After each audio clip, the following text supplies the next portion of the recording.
তারা লিস্টে করে মসজিদে নববীর মধ্যে আল্লাহর নবীজি সাল্লাল্লাহু আলাইহি ওয়াসাল্লাম যুদ্ধের জন্য নাম দিচ্ছে। সাহাবী বলতেছে, ইয়া রাসূলুল্লাহ, আপনি আমার নামটা লেখেন।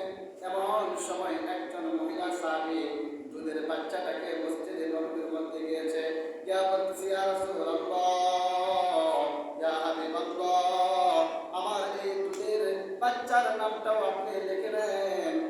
আল্লাহর নবী বলতেছে, তুমি কি টিটকারি করার জন্য আসছো নাকি?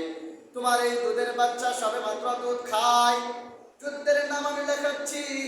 তোমার বাচ্চা তো ঘোড়ায় সওয়ার হতে পারবে না, তলোয়ার চালাতে পারবে না, শত্রুদের সাথে তো মোকাবেলা করতে পারবে না।